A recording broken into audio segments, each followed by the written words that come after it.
नमस्कार, स्वागत है आपका हरियाणा न्यूज 24 पर। मैं हूं प्रिंस लंबा। हरियाणा प्रदेश के अंदर एक ऐसा मामला सामने आया है जिसने एक बार फिर हरियाणा पुलिस के ऊपर कई गंभीर सवाल खड़े कर दिए हैं। हरियाणा पुलिस के ऊपर ही नहीं बल्कि हरियाणा पुलिस की पब्लिक डीलिंग के ऊपर भी गंभीर सवाल खड़े कर दिए हैं। हरियाणा पुलिस की कार्यशैली के ऊपर भी सवालिया निशान लग गए हैं। और यहां मामला किसी छोटे मोटे पुलिस कर्मचारी से जुड़ा हुआ नहीं बल्कि एक थाना प्रभारी यानी कि एसएचओ से जुड़ा हुआ है। पूरा मामला फरीदाबाद का है। फरीदाबाद से एक खबर सामने आई जहां एक बिजली कर्मी ने थाने से लौटने के बाद सुसाइड कर लिया, यानी कि सुसाइड कर लिया और सुसाइड नोट छोड़ा कि उसको थाने के अंदर बुलाकर एसएचओ, और उस एसएचओ का नाम भी सुसाइड नोट में लिखा, किस थाने में है ये भी लिखा, और कहा कि वहां उस एसएचओ के द्वारा बहुत हरास किया गया यानी कि परेशान किया गया। अब आरोप लग रहे हैं कि किसी पुराने मामले के अंदर इस बिजली कर्मी को थाने बुलाया गया था। मामला 2017 का है और उस मामले के संबंध में थाने बुलाकर इसको सुबह बुलाया गया और बिजली कर्मी को शाम तक वहीं पर बैठा कर रखा गया। यहां तक कि ये गंभीर आरोप भी लगे हैं कि थाने में बैठने के दौरान बिजली कर्मी को पानी तक पीने नहीं दिया गया, पेशाब करने भी जाने नहीं दिया गया और 1-2 रोज के अंदर गिरफ्तार करने तक की धमकी दी गई, जिससे परेशान होकर, जिससे आहत होकर पुलिस के ऐसी कार्यशैली से पीड़ित उस बिजली कर्मी ने घर आकर सुसाइड कर लिया और सुसाइड नोट भी पुलिस वाले का, एसएचओ का नाम लिखकर छोड़ दिया। अब एसएचओ जहां एक तरफ फंस चुका है, एसएचओ के ऊपर, हरियाणा पुलिस के ऊपर गंभीर सवाल खड़े हो रहे हैं क्योंकि आरोप भी गंभीर लगे हैं, तो वहीं दूसरी तरफ खुद पुलिस अधिकारियों की तरफ से आदेश देकर एसएचओ के खिलाफ जान देने के लिए उकसाने के तहत एफआईआर दर्ज करवाई गई है और इस मामले की बिल्कुल निष्पक्षता से जांच करने के आश्वासन भी परिवार को, परिजनों को दिए गए हैं। लेकिन ये पूरा मामला क्या है, किस मामले में पुलिस द्वारा इस बिजली कर्मी को बुलाया गया था, बिजली कर्मी कौन है, कहां का रहने वाला है, पूरा मामला आपको विस्तार से बताते हैं। बता दें कि जो बिजली कर्मी मृतक है उसकी पहचान फरीदाबाद के गांव भनकपुर निवासी 60 वर्षीय सतीश कुमार के रूप में हुई है। वह फरीदाबाद में ही पावर ग्रिड कंपनी में काम कर रहा था। 1988 में कंपनी के अंदर भर्ती हुआ था और 2 महीने यानी कि 30 सितंबर 2026 को उसकी रिटायरमेंट होनी थी। परिजनों ने बताया कि साल 2017 का एक पुराना मामला था। तब बिजली की हाईटेंशन लाइन के नीचे बैठे मजदूर की मौत हो गई थी। National thermal power corporation NTPC और पावर ग्रिड की लाइन वहां से जा रही थी। इसी कारण 2 कंपनियों के बीच मामला फंस गया। मामले में पावर ग्रिड कंपनी पर लापरवाही का केस दर्ज हुआ था।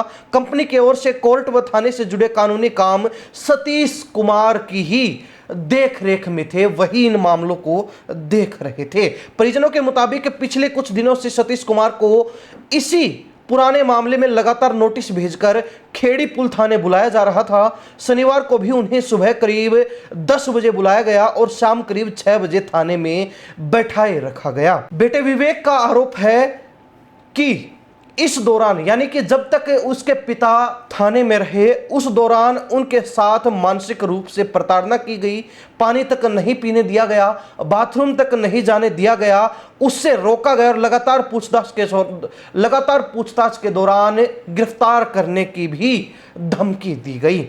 विवेक का कहना है कि शनिवार रात घर लौटने के बाद उनके पिता बेहद तनाव में थे। उन्होंने परिवार को बताया कि पुलिस उन्हें काफी परेशान कर रही है और गिरफ्तारी की बात भी कह रही है। बेटे का आरोप है कि इसी मानसिक दबाव के कारण रविवार सुबह उसके पिता ने घर में ही सुसाइड कर लिया। विवेक ने खेड़ी पुल थाना प्रभारी देवेंद्र सिंह को सीधे तौर पर अपने पिता की मौत का जिम्मेदार ठहराया।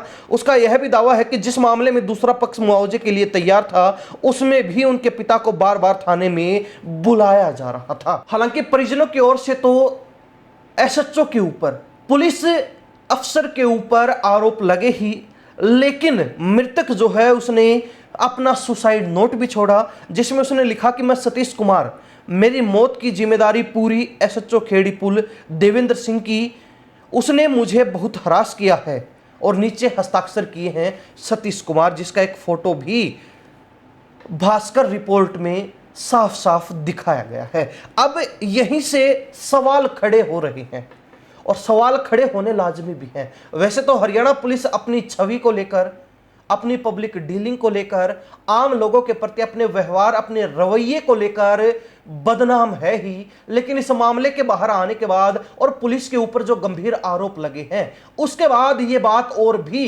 पुख्ता होती हुई दिखाई दे रही है। हालांकि मामला दर्ज एसएचओ के खिलाफ किया गया है। जान देने के लिए उकसाने के प्रति जो धाराएं लगती है उसके तहत ये एफआईआर दर्ज हुई है और परिजनों को आश्वासन दिया गया है कि वो मृतक का पोस्टमार्टम करवाएं और इस मामले में पुलिस अफसरों ने यह आश्वासन दिया है कि निष्पक्षता से जांच की जाएगी और अगर दोषी होगा तो उसको सजा भी कानून के तहत, नियमों के तहत दी जाएगी। लेकिन इन सवालों का जवाब कौन देगा कि पुलिस की ऐसी नकारा छवि आखिर बन क्यों गई?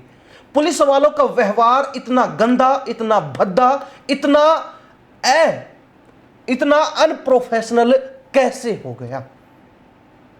क्या पुलिस वालों को पब्लिक डीलिंग आती नहीं है या फिर पुलिस वाले वर्दी पहनने के बाद रसूखदार लोगों पर तो अपना रोब दिखा नहीं पाते, तो अपना रोब जो है आम लोगों पर झाड़ने की कोशिश करते हैं, अपनी पावर आम लोगों को दिखाने की कोशिश करते हैं, अपनी खाके का रोब दिखाकर आम लोगों को थाने में बुलाकर सामने बैठाकर प्रताड़ित करने का काम करते हैं। ये जो आरोप पुलिस के ऊपर लग रहे हैं ये तो यही कह रहे हैं वो भी चीख चीख कर, लेकिन इस मामले में सच्चाई कुछ और है या फिर नहीं ये तो पूरी जांच होने के बाद पता चलेगा। लेकिन बात यहां आरोपों की हो रही है और आरोप मामूली नहीं है, आरोप गंभीर हैं और आरोप जिस पुलिस एसएचओ पर लगे हैं उसके कारण एक व्यक्ति की जान गई है, ये आरोप भी लगाए गए हैं, ये बात भी परिजनों के द्वारा कही गई है। अब ऐसे में कहीं ना कहीं पुलिस का ये जो व्यवहार है इसको देखते हुए आम लोगों का भरोसा तो पुलिस से उठने ही वाला है। लेकिन जो पुलिस अफसर बड़े बड़े दावे करते हैं कि हरियाणा पुलिस प्रोफेशनल तरीके से चीजों को हैंडल करती है, हरियाणा पुलिस अपनी पब्लिक डीलिंग बेहतर बना रही है, हरियाणा पुलिस आम लोगों के लिए 24 घंटे सदैव तत्पर रहती है, उनकी सुरक्षा के लिए, उनको सहयोग करने के लिए, उनके साथ जो अन्याय हो रहा है उसको न्याय में तब्दील करने के लिए। लेकिन यहां पुलिस न्याय दे रही है या फिर अन्याय कर रही है, यह सवाल भी खड़ा हो रहा है और यहां साफ पता चलता है कि पुलिस कैसे आम लोगों को थाने में बुलाकर प्रताड़ित करती है। हालांकि पुलिस के ऊपर आरोप गंभीर हैं, लेकिन इसका जवाब देगा कौन, यह बात भी ज्यों की त्यों खड़ी है। पुलिस अफसर जिन्होंने अपना पल्ला यह कहकर झाड़ लिया कि हमने एसएचओ के ऊपर एफआईआर दर्ज कर दी है और इस मामले की निष्पक्ष जांच कराएंगे, क्या वास्तव में मामले की निष्पक्ष जांच हो पाएगी? क्या ऐसा हो सकता है कि पुलिस वाले दूसरे पुलिस वालों को बचाने की कोशिश ना करें? लगता तो नामुमकिन है, लेकिन हो सकता है कि किसी अफसर का दिल पसीज जाए आम आदमी के लिए और वो जो पुलिस वाला गलत करता है उसको सजा दिलाने में मदद कर सके, लेकिन ऐसा बहुत कम देखने को मिलता है। खैर वो बात अलग है कि पुलिस पर अभी आरोप लगे हैं, आरोप सिद्ध हुए नहीं है, लेकिन इतना जरूर है कि पुलिस के कारण एक आदमी की जान गई है, एक आदमी ने सुसाइड किया है, यह बात किसी से छुपी नहीं है और इस सुसाइड के बाद ही पुलिस के ऊपर, एसएचओ के ऊपर गंभीर आरोप लगे हैं। अब अफसर क्या अपने पुलिस महकमे को सुधार पाएंगे? क्या पुलिस की ये जो व्यवहार है, ये जो काम करने का तरीका है, ये जो कार्यशैली है, ये जो पब्लिक डीलिंग है, इसको सुधार पाएंगे? क्या पुलिस सुधरेगी? क्या पुलिस की जो गंदी भाषा शैली है उसमें सुधार होगा या फिर नहीं? ये तो भविष्य में पता चल पाएगा जब ऐसे मामलों पर रोक लगेगी, ऐसे मामले आने बंद हो जाएंगे। लेकिन ऐसा होता हुआ अभी तो दूर दूर तक नजर नहीं आता कि पुलिस सुधरने वाली है और पुलिस आम लोगों पर खाकी का रोब नहीं झाड़ेगी। हरियाणा प्रदेश की जनता इस मामले को लेकर और पुलिस का एक जो नया कांड सामने आया है, पुलिस के ऊपर गंभीर आरोप लगे हैं, इनको लेकर क्या सोचते हैं कमेंट के माध्यम से जरूर लिखिए। इन्हीं सब बातों के साथ मैं प्रिंस लांबा, हरियाणा न्यूज़ 24। नमस्कार, जय हिंद।